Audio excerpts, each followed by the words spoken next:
Hello বন্ধুরা, তোমরা সবাই কেমন আছো? আমিও ঠিক আছি। আজকে সকালবেলা থেকে ব্লগটা স্টার্ট করতে পারিনি। তাই দুপুরে এই খাওয়া-দাওয়ার পর তোমাদের সাথে একটু গল্প করতে এলাম। জানোই তো, সব কথা সবার কাছে সবসময় বলা যায় না। সেটা নিজের মা-বাবার কাছেও বলা যায় না। কারণ মনে হয় নিজের কথা, নিজের কষ্ট বা নিজের ফিলিংস যদি শেয়ার করতে যাই সবসময়, তো সেটাতে হয়তো তারা আরও কষ্ট পাবে। সেজন্য নিজের অনেক কথা বা অনেক যা মনের মধ্যে আসে, অনেক ভাবনা কারো সাথে শেয়ার করতে পারি না।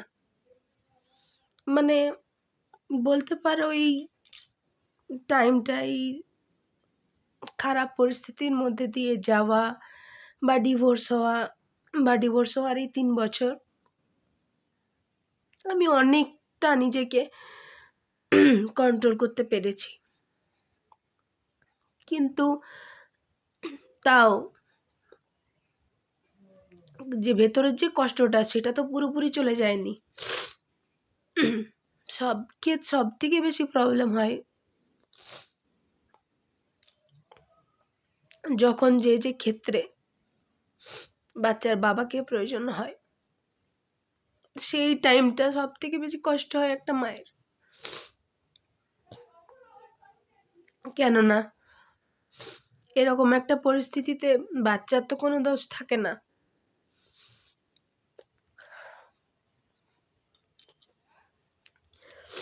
আর ওরা এমনই মানুষ, কখনো জিনিসটাকে ঠিক করতে চায়নি। ডিভোর্স হওয়ার আগে, ডিভোর্স হওয়ার পরে, ডিভোর্স দেওয়ার আগেও আমি ঠিক করতে চেয়েছিলাম। এমনকি ডিভোর্স কমপ্লিট হওয়ার পরেও আমি যোগাযোগ করেছি, চেষ্টা করেছি সম্পর্কটাকে জোড়া লাগানোর। আমার ছেলের কথা ভেবে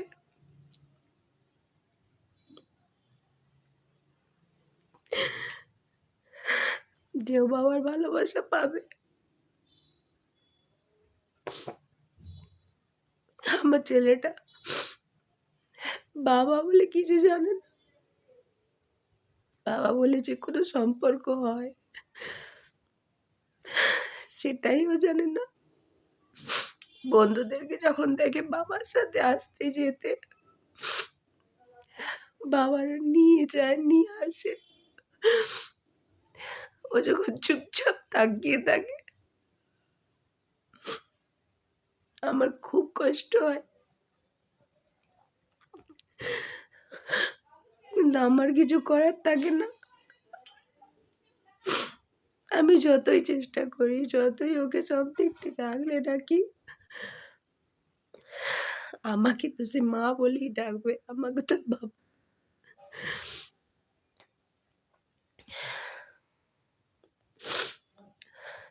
এই যে ভেতরের কষ্টগুলো, এগুলো আমি কার সাথে শেয়ার করতে পারি না। কারণ আমি জানি আমার মায়ের কাছে, বাবার কাছে বলে তারা কষ্ট পাবে, তারা কাঁদবে, দুঃখ পাবে। এমনিতেই তারা আমার এরকম অবস্থা থেকে কষ্ট পায় মনে মনে। আমি জানি আমাকে জানাতে দেয়, আমাকে জানায় না। আমি কষ্ট পাবো বলে আমার ডিভোর্স হয়ে গেছে। তাও দেখো আমি হাতে এগুলো পরে থাকি। তার কারণ হচ্ছে আমার মা বাবার ভালো লাগে না আমার খালি হাত দেখতে। আমি খুব সাজতে পছন্দ করতাম, খুব ভালোবাসতাম সাজ। মোটা করে সিঁদুর পরা, পায়ে আলতা পরা। কিন্তু এখন আর সিঁদুর পরতে ভালো লাগে না। সিঁদুর পরতে গেলে মনে হয় যে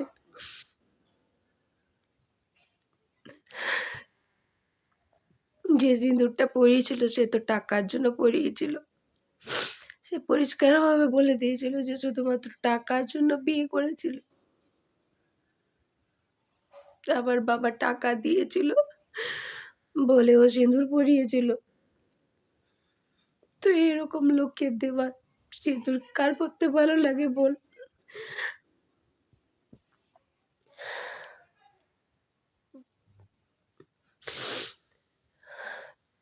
অনেক এরকম কথা আছে, অনেক যন্ত্রণা, অনেক কষ্ট সবসময় আমি বুকের মধ্যে চেপে রাখি। যারা এই ভিডিওগুলো দেখে অনেকে হয়তো ভাবে যে ডিভোর্স হওয়ার জন্য আমি সিম্প্যাথি নিতে চাইছি, কিন্তু বিশ্বাস করুন সিম্প্যাথির জন্য নয়। আমার এই যে মনের কথা, যে কষ্ট আমি কারোর সাথে শেয়ার করতে পারি না। নিজের ছেলের কাছে সবসময় হাসি খুশি থাকি, ও যেন না বুঝতে পারে যে ওর মায়ের কোনো কষ্ট আছে। ওকে আমি সুন্দরভাবে স্বাভাবিকভাবে মানুষ করতে চাই, নিজের পায়ে দাঁড়াতে চাই, ওকে একা সবকিছু দিয়ে বড় করতে চাই। ব্যাস এইটুকুই আমার ইচ্ছে, আমার আশা, আমার স্বপ্ন, সবকিছু।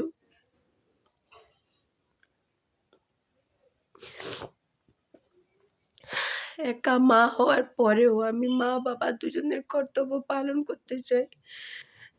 ছেলেকে যতটা সম্ভব যতটা ওর পাওয়ার কথা ওকে দিতে চাই।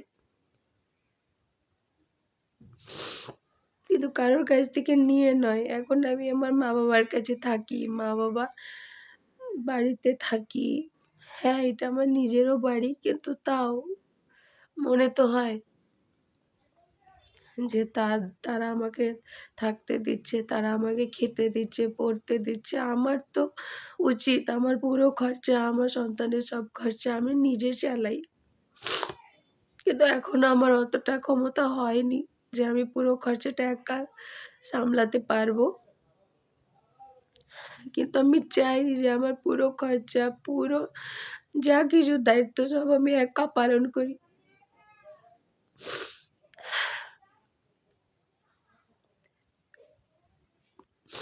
আর এটার জন্য আমার অবশ্যই আপনাদের সাপোর্ট দরকার।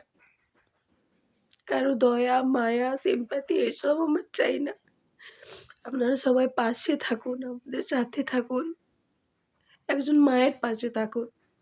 ব্যাস এতটুকুই শুধু আমি চাই, এইটুকুই রিকোয়েস্ট। আর আমি আশা করছি আপনারা আমার পাশে থাকবেন, একজন মায়ের পাশে থাকবেন। আপনারাও এখন আমার ফ্যামিলির মধ্যেই পড়েন। আর নিজের ফ্যামিলির লোকের কাছেই তো আবদার করে বলা যায় বলুন?